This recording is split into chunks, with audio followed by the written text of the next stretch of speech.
Introduction. My name is Josiah Leposki. I'm one of the high school, thank you, Ed, appreciate that. I'm one of the high school counselors at the American International School of Chennai. This is my second year here in India, in South India. Before this, I worked for 5 years at Cairo American College in Egypt. And before that, I had a hardship post living and working at the American School of Puerto Vallarta, living on the beach in Mexico. So you can feel sorry for me there. Tough, tough. So when we were talking about doing this panel, there were a couple of things that make me an interesting choice to facilitate a discussion about what I think might involve social media and technology. So the couple of interesting things about me, I don't use social media. I abandoned my Facebook page in 2011. And so I've missed the whole Twitter, Instagram, Snapchat, everything else revolution. The second thing that makes me an interesting choice to head this panel is I actually don't have a smartphone. I have a Nokia, classic Nokia. So some of you might have never seen one of these. This is actually an antique and it's probably worth some money now. So those are two things about me that make me, I think, an interesting choice to head this panel. But the reason why I really am interested in this panel is I'm not just a university counselor at my school. I'm a comprehensive or holistic counselor. So a lot of the work that I do is working with students on making good choices around technology use, around social media use, and really encouraging students to be intentional about how they're using all of this great technology. And so another thing that I'm excited about for this panel is a lot of times at these conferences, I love attending these, and I learn a lot of information from my high school counseling colleagues, and I also get a lot of information from those of you on the other side of the desk, the college admissions counselors as well. But some of the constituents that I really feel are missing in a lot of these conversations are students. And so today we're going to really have an opportunity to talk to some students about what they think about this and what the best way is to communicate with them. Okay, so let's see. So our plan for the day here, we're a little bit of context. So we did that. I'm going to give a little bit of perspective on some trends that we're seeing as far as social media. No surprises there. And then the main part of our time today is going to be kind of a question and answer session between you and the students here. And then finally, we're going to have a little bit of time for you to talk about what's working well at your universities and what you think is working well in communicating with students, and you can hopefully share some examples of things that have worked for you. So that's kind of our overall plan for today. So when we're thinking about social media use, there was a survey done in 2016, which means that it's really out of date by now, just because this stuff is really changing so fast. But it was called the Chegg Report, and it was done at the end of 2016, and it surveyed 3,500 high school students in the US. And it asked them a lot of questions about how they were using social media, specifically to interact with universities. And so they divided this kind of information searching into two categories. One was digital and one was social, and they made some differences between those two types of categories.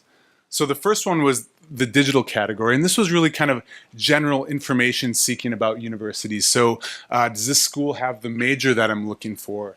How do I apply to this university? Is it through the Common App or UCAS or a different type of application? How much does it cost? So looking for maybe some financial aid resources, maybe looking for scholarship information. So this they described as kind of the digital overall information gathering that students use different types of resources to gather this information. The second type is social. So students, and I think especially international students might do this, they use resources and websites and social media to think about, would this school be a good fit for me? So could I see myself there on that campus? Am I like the other students that go there? and what would I do there if I went to that university?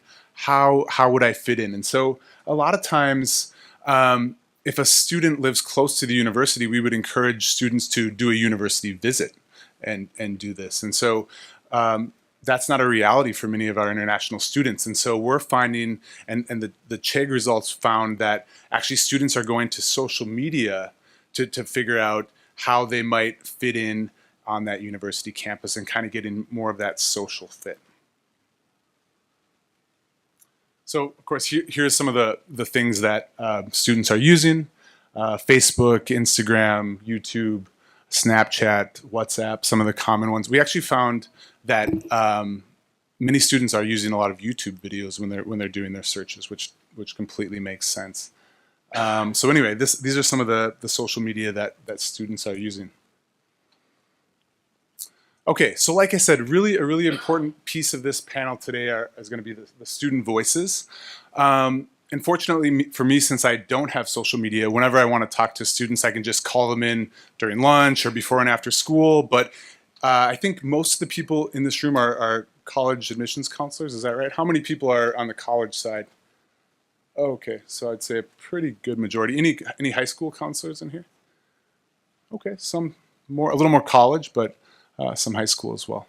So I really wanted to open up this time for you to talk to these students. And so what I'm going to do initially is I'm going to have them introduce themselves. So I'm going to have them say their name, where they're from, what high school they attend, and then what countries that they're thinking about applying to.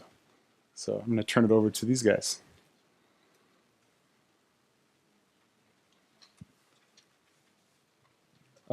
So good morning, I'm Aryan Aneja. I'm from the Heritage School, Rohini. So I'm primarily thinking of applying to the UK because I'm interested in philosophy, politics, and economics, and that seems like a good country to apply for that. And what else can I talk about? Where you're applying, where you go to high school? Yeah, I think like I primarily covered that. So, yeah. Hi everyone, my name is Shriya Nair. I study in Sun City School, Gurgaon. I'm looking to apply to the United States, mainly for English or psychology. Hi, my name is Parth. I study in Pathway School, Noida, and I'm thinking of applying to like all sorts of places. I have US, UK, and Canada on the list, and I want to major basically in math and computer science. Okay, so I have a list of questions that I could ask them, but really eventually I want to open this up to you guys. So I'll get it started here and then I'll turn it over to you. And I think we have some mics in the audience, so feel free to pass those around. So my first question here is when you're searching the internet, what information do you want to find about universities? What are the things that you're looking for? So that might be, are you looking for scholarships or admissions information, information on majors or financial aid, anything that you might be interested in finding out?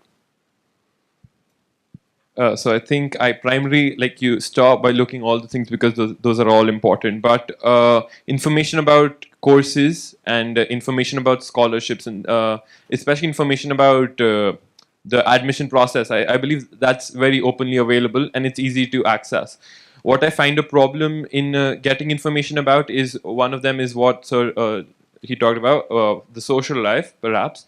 The second thing that I primarily miss, I think, is the admission criteria. Like even though a lot of universities mention admission criteria, especially for an Indian student, where because like so I'm from a CBSE school, and because of the policy of moderation, the scores are very high.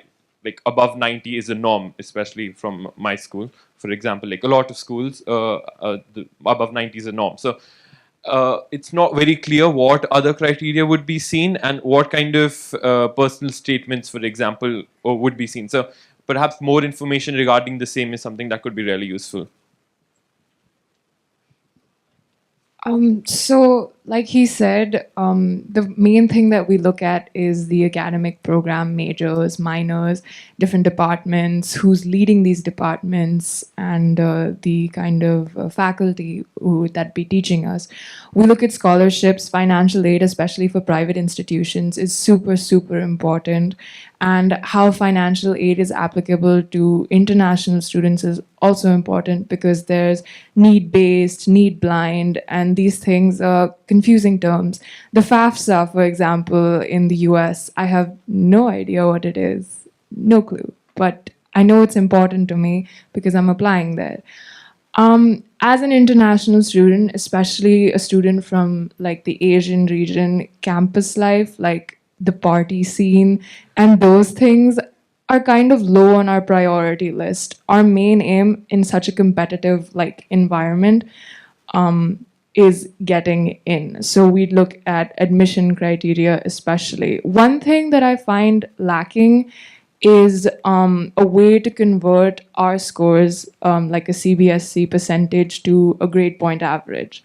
It's not something that I find. Like getting a 90% does not automatically mean that I could be a 4.5 GPA student because of the fact that we don't have the bell curve system. So a grade conversion would be nice to see on certain web pages. Since I'm an IB student, what I basically like when I go to a university's website, apart from the US universities, many universities have the IB requirement list that you need at least 36 points and a 766 at your HL subjects. So that is the first thing that I go look at whenever I'm on university's website, which is then followed by what courses those scores can offer and what other college credits is really important in my case, since getting a high like a 7 in your high level subjects usually converts to college credits or course credits in many universities. So that is one thing that I definitely look at apart from these things. And also what degrees or what programs I could combine and then study forward, since in US and in I'm guessing in Canada, the thing is you go to university then you select your courses, while in UK it's more of you select your courses and then you proceed towards the university. So when I'm looking at more open courses, I see what courses the universities offer and what courses could be clubbed together, rather than what single subjects I need to study or what I tend to study uh, in the university or at that particular university. Great. So it sounds like looking at a wide interest, wide range of things from universities. Some confusion maybe about admissions criteria, and with the U.S. holistic process, maybe you're not going to find that those specific things. Whereas you who are looking in the UK, you can see very specifically what you might need to have. So great. So we'll open it up to the floor for other questions that you might have for these students. Well, I just need to understand what's your view as a student towards the online courses that most of the universities offer these days. Because I am from India and I know the online courses are not really considered or accepted very openly. So what's your view towards the international online courses? If you're part of it. So I haven't seen about courses for the university, but I do usually refer to MIT's OpenCourseWare or like let's say Harvard's OpenCourseWare for my regular studies as a substitute for possible college applications, college admissions, since it covers many topics that would be considered higher level for high schools, but would be considered the norm for universities. So I tend to go on and look at it just to for my own research or just to like I attend those just to make sure that I'm up to the standards of like let's say what is required of a student at studying math at university, because there's a gap between math in high school and math at university. It's a big gap. So to cover those gaps, I think these courses are really helpful, but I have never thought of getting accreditation for these courses because the process could be quite expensive at times, and at times many other universities might not recognize it, as I was searching about for universities in the United States.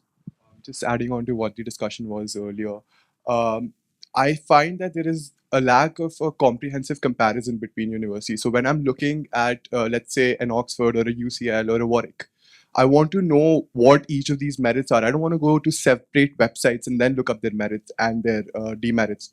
I want to look at a comparison, a comprehensive evaluation of their merits and what they're lacking.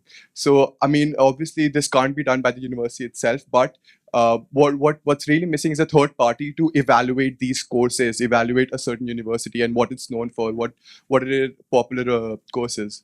Right? That's something. You gave us a list of what you search for. Can you tell us what platforms you, I mean, is apart from the university website, like what are the platforms? Is your kid popular? What's popular? Obviously, your social life and things will be found on social media. Campus stores you can get on YouTube. Majors and minors and those things, the real academic things, the faculty, all of that isn't the only way for us to access it is the site mainly. Like we use mainly the site for that. In addition, I believe like there must be something for the US as well, but for the UK, there's this forum website, the Student Room. So that's a really helpful website where you can, so not only can I interact with other students who are applying to the same universities, I can even interact with other university representatives. So that gives me a good outlook. And in addition, like obviously you can send emails. But one problem I find often is that even on, like, for example, the student forum, or even when I'm sending emails, I'm talking with the representatives who are from, so for example, in case I'm applying to UCL, so I'm talking to representatives from UCL in the UK itself. But I'm not talking about to the UCL representative from India who would know better about what kind of requirements are usually considered. And like often I'm like, I've visited like a few counselors and those people have more of information. So primarily I think like especially in the UK where the application process is not that rigorous, I think more such information, perhaps contact information of the admissions officer in the country itself might be a better idea. Okay, so speaking directly to the person who might be reviewing your application. Okay. Hi everybody, my name's Alison. I'm here from the University of Sheffield in the UK. I've got some colleagues here as well from the UK, and just to really answer, it was your question, yeah. So just so you're aware, there are actually some websites in the UK where you can assess each UK university. So one's the complete guide, and for example, the Times, you can put the name of each university and it will say what it's ranked, give you a blurb about the courses it offers. So there is sort of one portal where you can find a lot of that information. I didn't know if you guys wanted to add. Whichuni.com as well, and that's really helpful, and that compares I think a few more things as well, perhaps about the union and that sort of thing, and that's quite helpful to a lot of students, as well as the student room is a good place to get more authentic views from current students, but obviously take all of those with a pinch of salt because everyone's experience is different.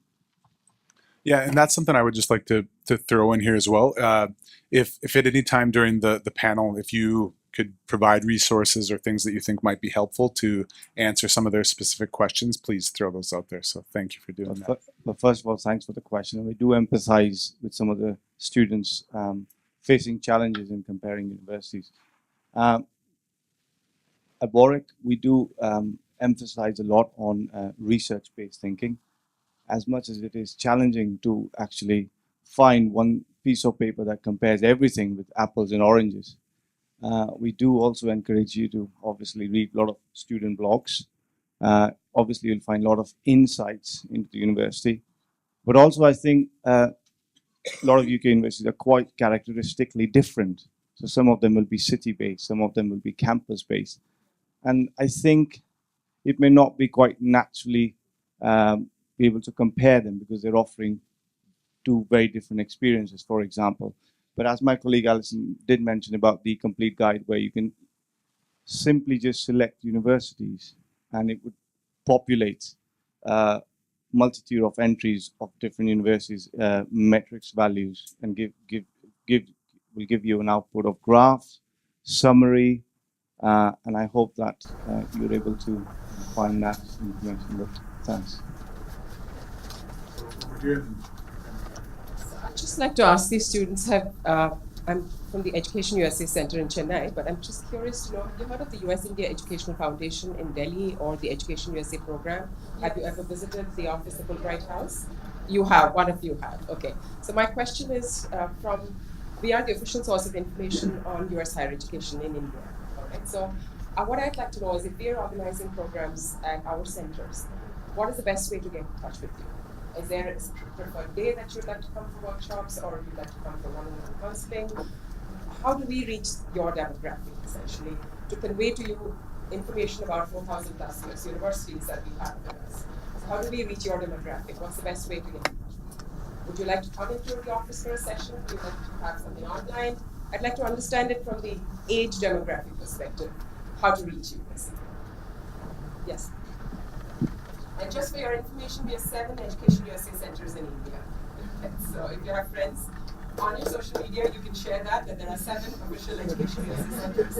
We are a US Department of State funded network, so please remember that if you're looking for information. Yeah, but I'd like to give you. Okay, so I wasn't aware about this institute till now, so I'm just answering from my perspective is uh, getting in touch with college counselors would really help since I rely on my college counselor, she's right there, for most of the information that comes to me whenever or whatever university I'm applying to. She comes up to me, says that this fair is happening over here, or I would like to give you put you in touch with this certain XYZ counselor for like let's say Ivy Leagues or for Oxbridge. But getting in touch with college counselors who can then get in touch with students who actually want to attend these sessions or want to attend these, like let's say one-on-one sessions or these workshops would be really helpful, because once if you use social media regarding this, there are multitudes of platforms on like multitudes of organizations on social media which come up saying that we provide college counseling and we are in touch with these certain universities in the US. But getting through someone who we trust or someone who that we know that we can trust would be really helpful or would be grateful in my case, especially since there are so many options available. So getting in touch with college counselors would be a great option in my opinion. But how do I reach you? I mean, should we send an email to your school? Would they then pass on the information to you? I think so. Emailing that the be the schools best way? would be helpful in many cases. Did you guys want to about answering the question about what's the best way to contact you? Well, my question kind of relates to that. Oh, so, great. do you guys read email? So that's a great question. I think a lot of us universities and so forth do send emails, but do you read them? Are we wasting our time? I think, like especially those who are applying and those who are serious about applying, they're regularly checking emails because a lot of information comes through emails. But specifically, better way perhaps to communicate in case you're going for a broader audience, especially like people who are not sure of applying yet and maybe they're considering options. Social media obviously is an option, like advertising there.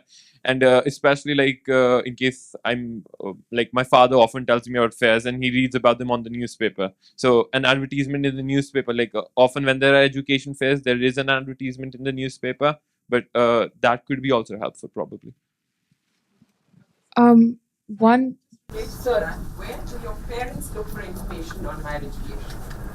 Because if they're the decision makers at the end of the day, it'd be good to know where they source information.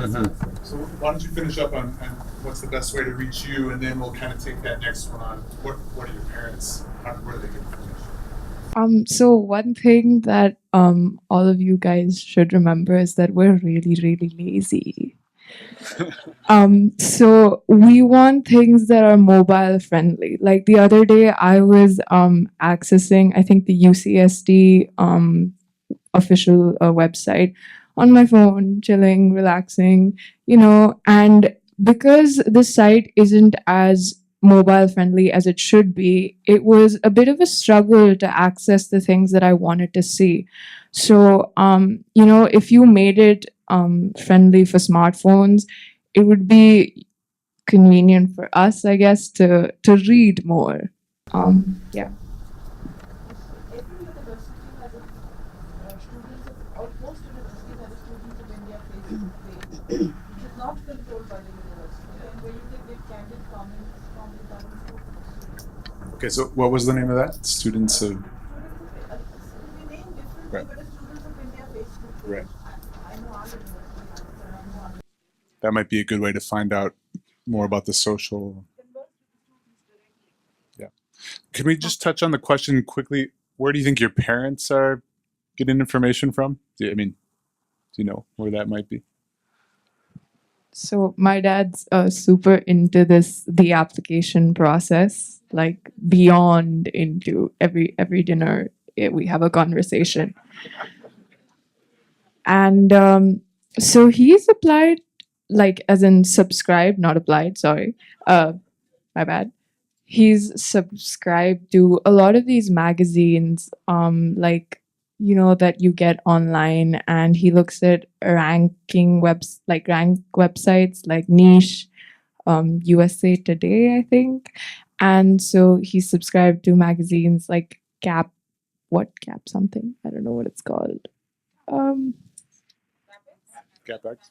yeah, CapEx, I think that's what it is. And so they just, if it depends on how immersed in the application process they are, like how much, whether they want the information to come from us. Like some parents, they want their children to be at the forefront of the process. You come to me, you tell me these decisions that you've made. My mom is like that. So it varies from parent to parent, how they want to find their information based on what position they've taken in this application process.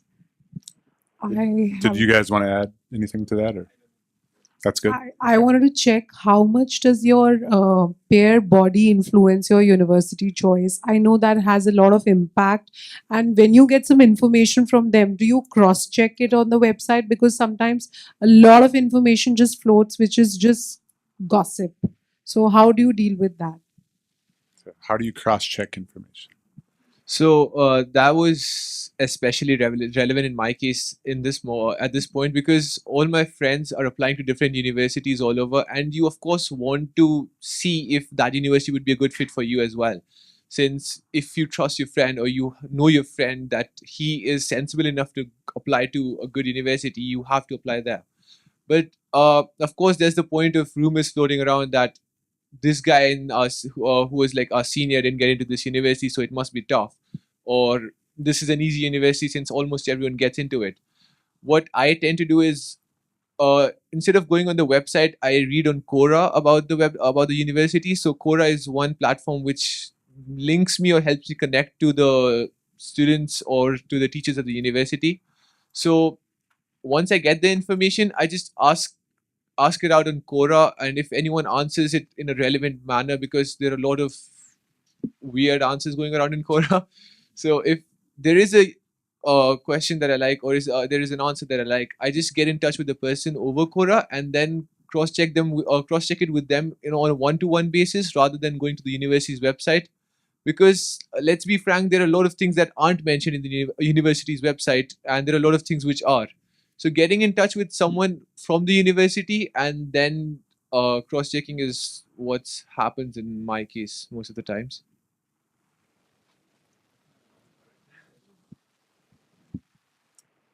You guys didn't have any follow-up on that, or same?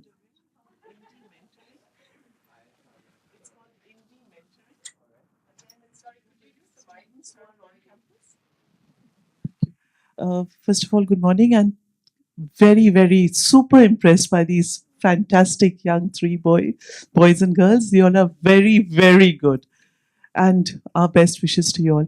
There's also this indie mentoring.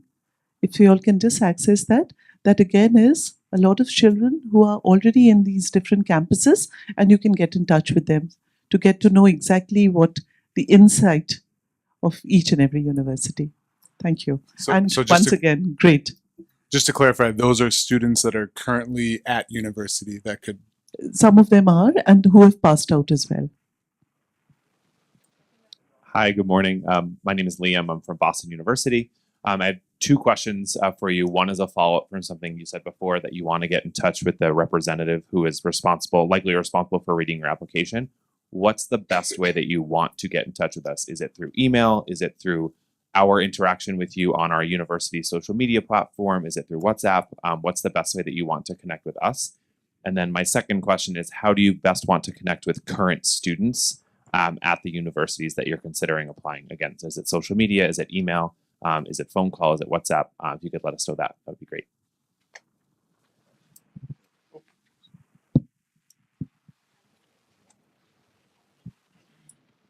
Yeah, so I generally don't use a lot of social media myself, so might not be the best person to answer this, but I primarily use email to contact with university representatives, and especially like even if I were to use social media, the fact that it's public and the fact that like you can't ask specific questions because it gets kind of general probably there, and like generally as well, like social media is not taken that seriously as an email probably, so that veers one towards an email in case you have a specific question, a general question, probably in case you're looking for information, then one could use social media. And what was your other question? Current students, I think like I said, like using forums such as the student room, and like I have a few friends and a few of my cousins and whatnot who already they've been to uni or they've passed out or something, so I talk to them regularly.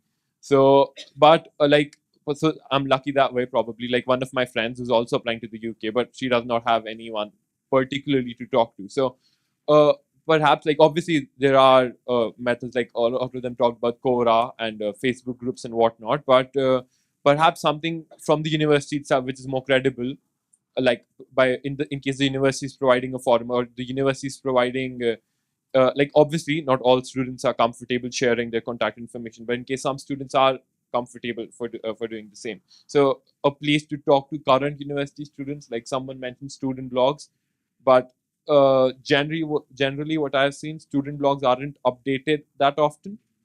Like I think like almost all blogs, it starts off as a good idea, but a lot of people don't really catch after that. So more updated student blogs, YouTube obviously is a really good platform for us to have a direct interaction.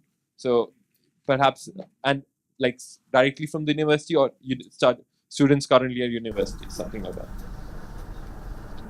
Just add a point to that. When a lot of students come to Education USA, they do notice that there are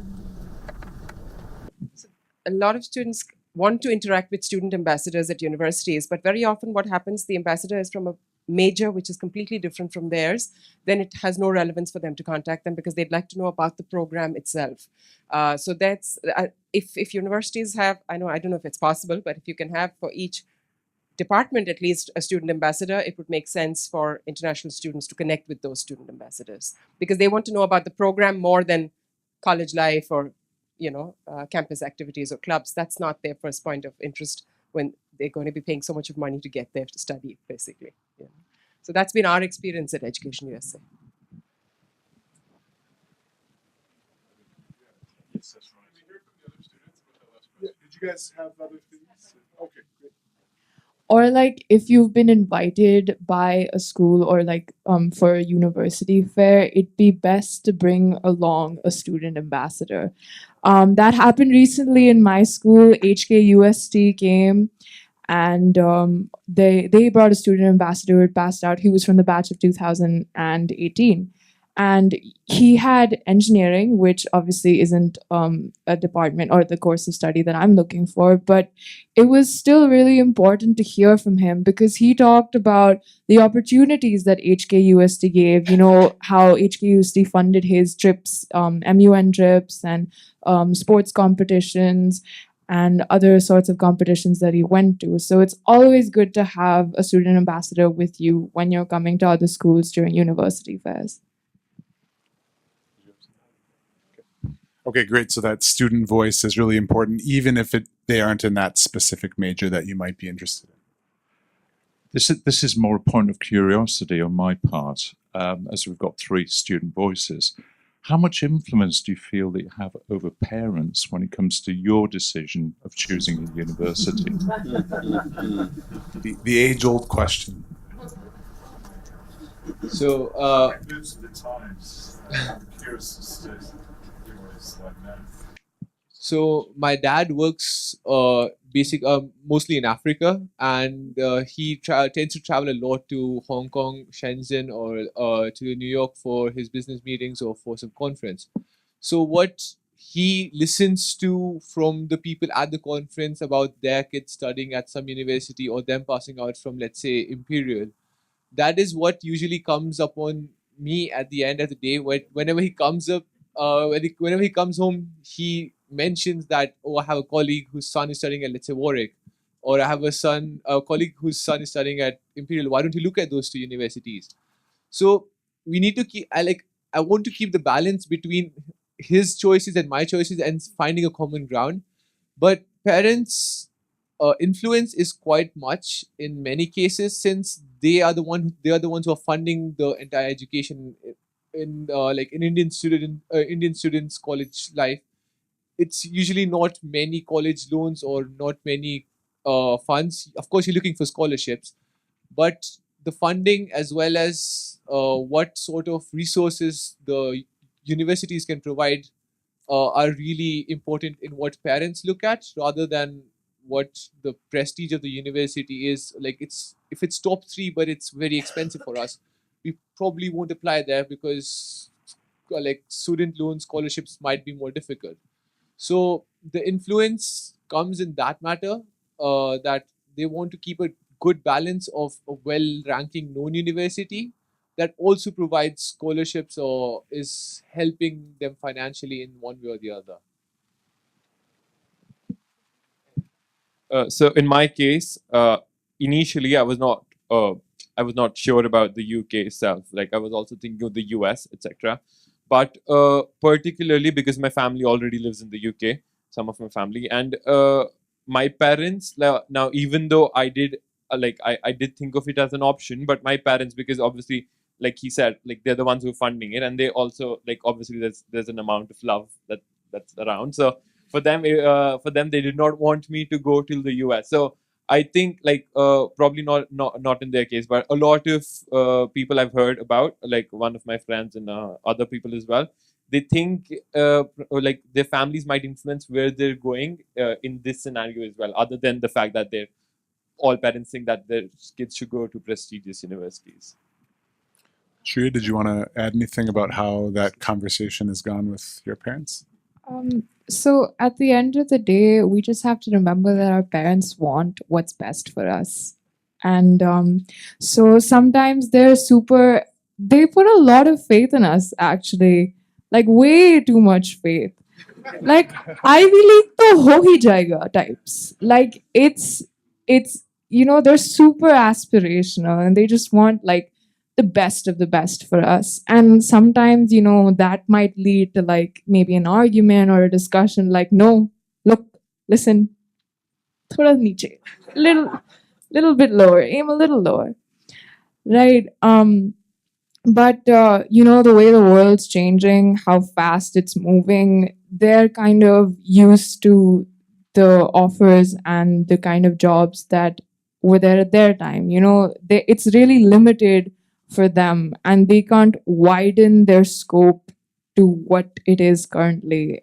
And so that kind of leads to maybe a disagreement. But outside of that, I mean, it's I guess. So mostly a lot of love, but also maybe a generational gap in some issues. Oh, I have a question. Oh yeah, I think we had Okay. someone waiting here in the back. Hi, I'm from the university side, so this is a whole row of university reps. So my question to you is that when you're at a college fair, what do you actually do with our materials?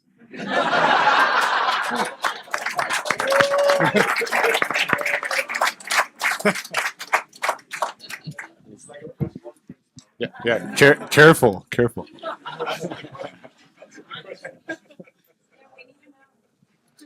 I mean, I just have a collection of pin badges at my house. So whatever uni I get into, I'll just use that pin badge the next time I'm there. So that's the only thing I do with the pin badges. But like the stationery helps a lot. I usually don't carry pens, so that's that. Another question. How open are you guys for the e-copies or the paperless promotions or brochures? I usually gravitate towards those because those are readily available on the website where you can find the statistics, the necessary statistics, what the colleges are looking at, what the universities are looking at. That's a great option as well. But if I'm there at a university fair, I would expect a physical copy because turning the pages and finding your course is a really exciting thing. It's like Most of the time we run out of brochures and we invite the students to really refer to the online brochures which last time were very good responses to. That's the reason I'm asking. What's your take on that? Yeah, in addition, also, like, I recently had the experience where like I thought that, like, by accessing it online, I primarily looked at all the things, but I got a prospectus, and when I went through the course list, I realized I hadn't really gone through the entire course list, and I discovered a course which I hadn't really thought about. So that's something to keep in mind, in consideration, that I don't think paper, like, obviously with the digital age and everything, paper is being used less and less, but it's still relevant in certain scenarios. Shreya, any thoughts on that as well? You feel the same? You have a collection of pins and maybe a couple on the back. So this was around sort of the luxuries for parents switching to tuition, etc. Are they still sort of living their lives through you in terms of their program choices? So it's still medicine, engineering, law. Are you sort of have the flexibility of thinking about different subject areas and looking to the future towards careers that don't really exist right now? What are your thoughts around that?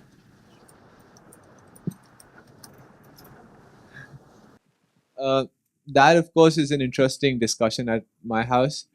But my dad, what he told me a couple of years ago was that you can do anything you want, but at least set your focus towards it. And that is why I believe many parents tend to say that focus on engineering or doctor or being like going into medicine is that once you deviate from your focus at like this crucial point of time, you don't have many options left in terms of your subjects that I've taken or what universities you're applying to. But I don't think that this pressure exists, especially in our school, since we're in an IB school. We have the option of choosing our subjects, so we do have that wide range or wide array of career options that we choose from. This, I believe, not to offend anyone, is more relevant in CBSE school since you have to choose your streams according to what you want to do in future. So if I do like physics, chemistry, math, there is no option of becoming a doctor going on in the future, even though it might interest me.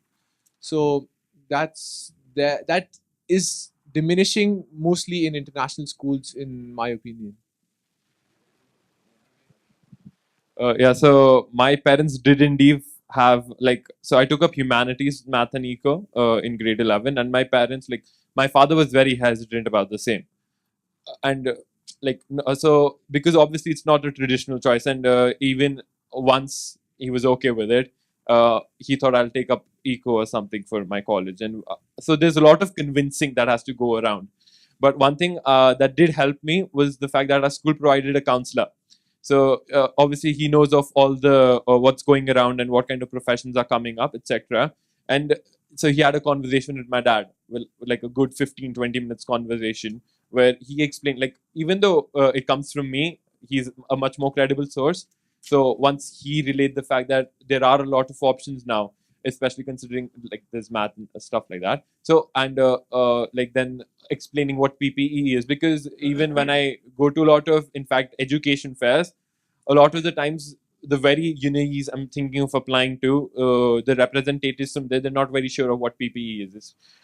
Even though it's not that unpopular a degree anymore, but so that could be a case. So there's this so like telling people about it, so there's a certain kind of stigma that is still associated, and traditional courses such as law, such as medicine, and today even business management, I think, is very popular. Those are much more easier to, I think, convince your parents about. So that could be one of the things. So in India, the problem essentially is that the newer courses, the newer fields of study, design, technology, graphics, all of that is young. But law, medicine, engineering, that's been around for years, since like, maybe 50, 60 years. So those fields haven't had time to grow in our country. And because of that, our parents don't really have like a basic understanding of it. Their understanding is limited because it's all coming from the outside. And that's why they push you to certain fields, the fields that they see in this country.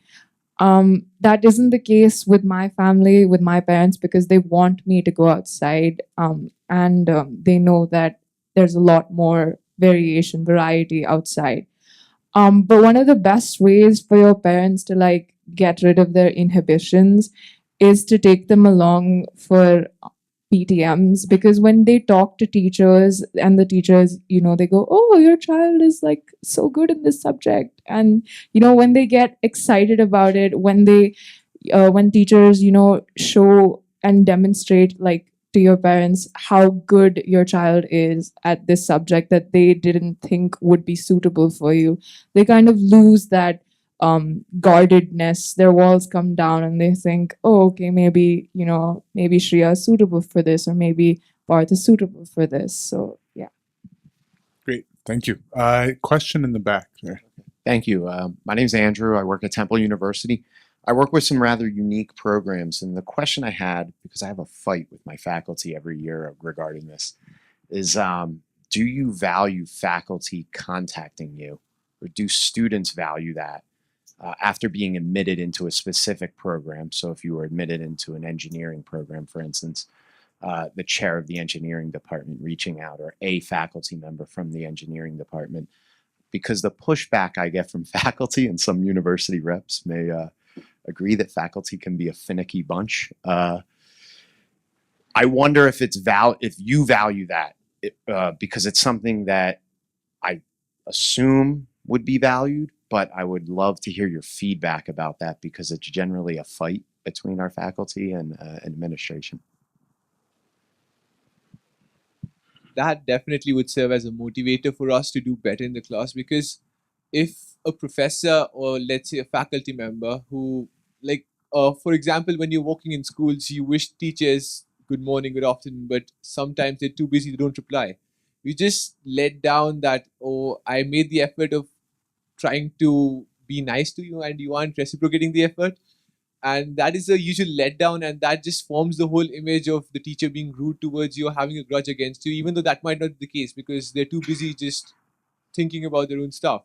So whenever a faculty member, or like, let's say a professor, would reach out to you, that would, I believe for me, it would serve as a great motivator, because since the professor has made the effort of making sure that I'm comfortable in the class, I'm aware of whatever's happening, or I know that this is needed out of me, I would be more prone towards putting the extra effort that I need to put in class, and the extra effort that I need to maintain my image in front of the professor, that I believe he would have formulated of me if he has, of course, sent me an email or has contacted me in one way or the other.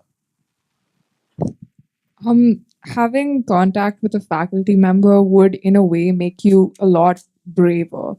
Like, say you exchange maybe an email or two with the professor of your first class on your first day there. And so the thing is that you'd be worried about going in, because an introductory course in a big university, maybe 300, 400 students. Oh no, so many people, I'm so nervous. But then suddenly it comes to you, I know the professor knows me. It's 2 emails, but it's enough, and so that kind of makes you feel a lot braver. And so that's why it's super valuable to have maybe a word or two from the professor before you go for your first class or two. I think in addition, even having some kind of contact, where especially you'd get to know what kind of expectations are there. And even with except for the conventional courses, some of the unconventional courses like you talked about. So in that case, especially, like, you don't really know what you're getting into. And like, obviously university websites do provide you with some information regarding what you'd be studying year 1, year 2, year 3, but you don't really know what exactly is your everyday schedule, etc., and who you'll be working with. So even though I see why faculty might be like, obviously it's a logistical nightmare to contact all the students who are going to join your classes and whatnot. But I do think it could be really useful, especially in case you're already going to go to the university. So then having a contact with them, that could be helpful. Great. So let's maybe take one more question from the audience. Looks like we have somebody lined up here. And then I'd like to leave a little bit of time to hear from the university admissions counselors in the room and any successes that you might have had, any programs or things that you feel have been effective in reaching out to students. So hopefully we can share some best practices. But one more question. Okay, thank you. I represent Germany, and I've been living there for 7 years. I was also hesitant to go there when I was a student. Do you look for other countries apart from States or UK when you're looking for university as a search? Or how can we reach you out to make an impact?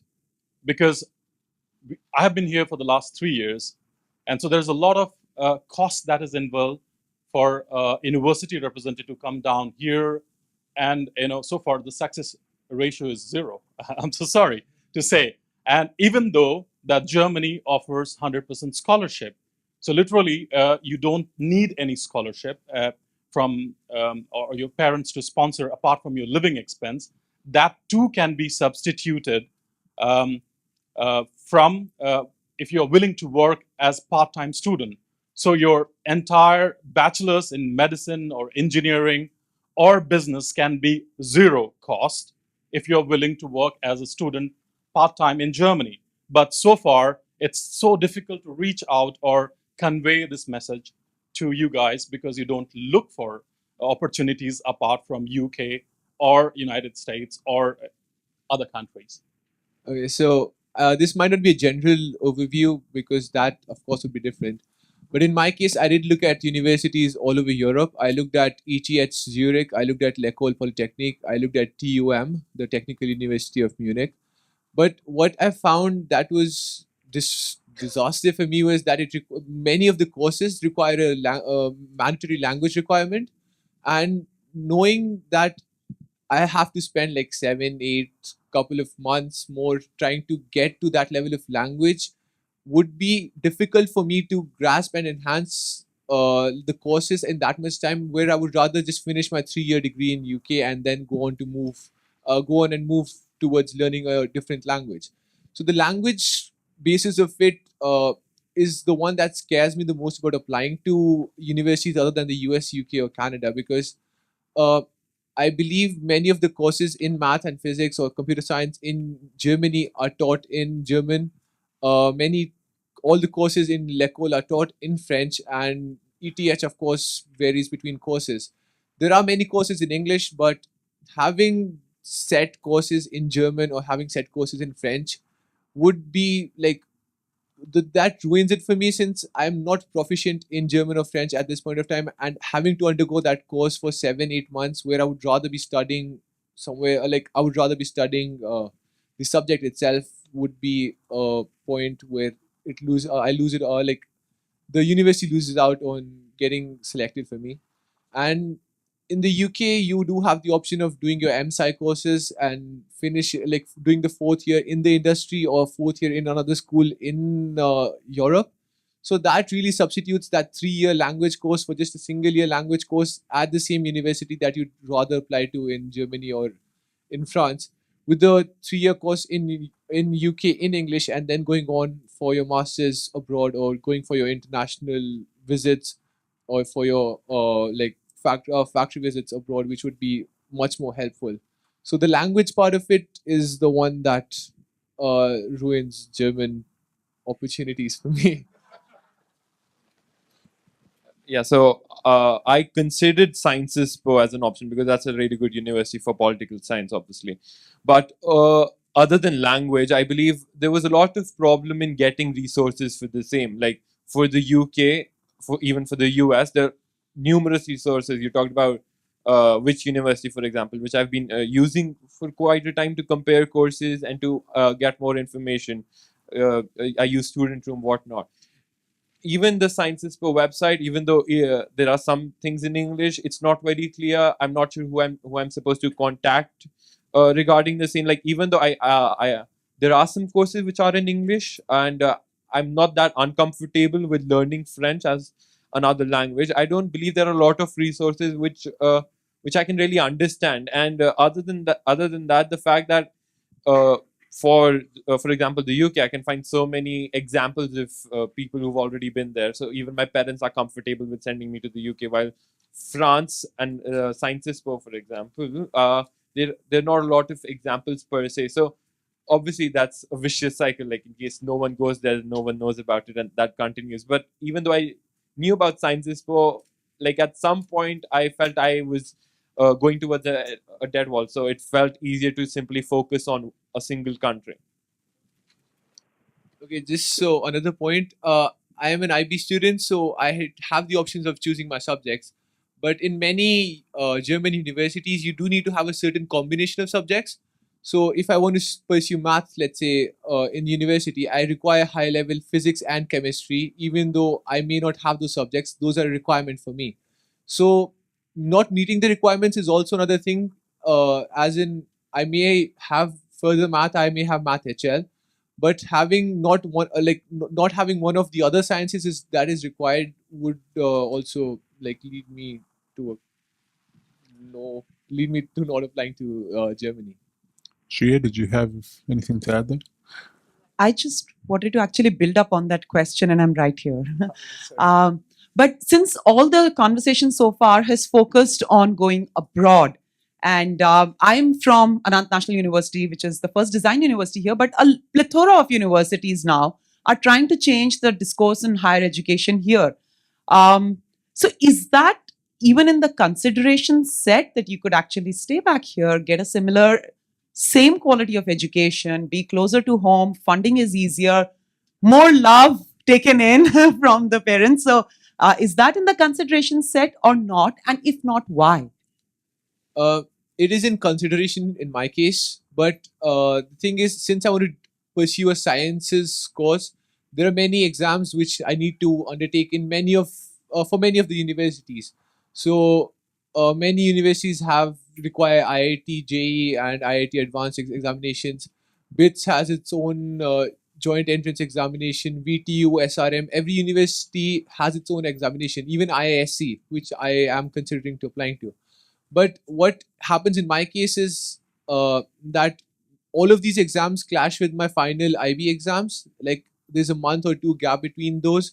So it's March, April, May that all the exams need to take place. So I would much rather focus on my IB exams and then going onwards to US, UK, or whatever place I want to go to, rather than skipping a year or like having a gap year and then sitting those exams and then joining the universities.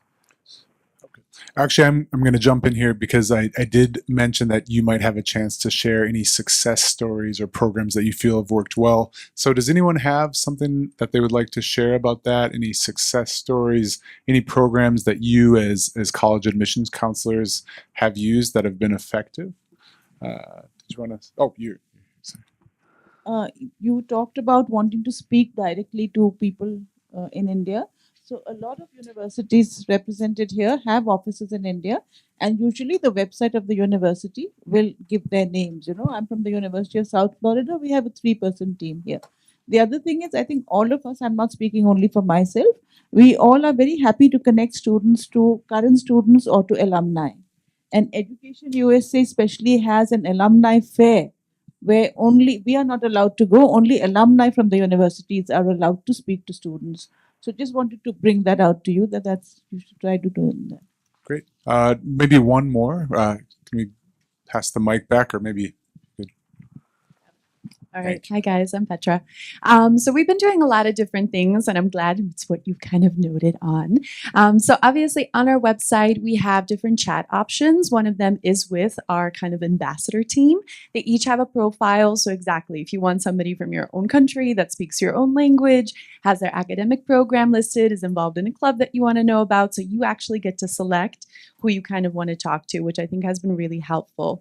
The other thing that we have really kind of done kind of inside your application application portal is that you have obviously your admissions counselor listed with their picture and contact information. You also get a student representative that's basically assigned to you, and we've also added a faculty member this past year in the area that you've indicated. So we're trying to bring a lot of those things very kind of clearly to you. I think the big thing we're trying to figure out is it better just to kind of give you this information and then you reach out, or whether we should kind of initiate obviously kind of the starting point, right, so that you know that you can kind of use this. And the last part that I wanted to mention is that we've been doing a lot kind of with webinars, especially for different majors, so involving faculty, involving students. But as you can imagine, with time zones across the world, this gets a lot of fun. So we always record them. So we really stress the students, if this isn't a time that obviously is inconvenient for you, it's in the middle of the night, it will be recorded. So sign up anyway, and then the link can be emailed out to you, right? So you can basically watch it later on. So I think these are really great things that are happening out there for you guys. Great. Thank you so much for sharing. And thank you so much, the audience, for your great questions. And of course, a big, big thank you to these three students. Let's give them a round of applause. Shreya, Aryan, and Parth.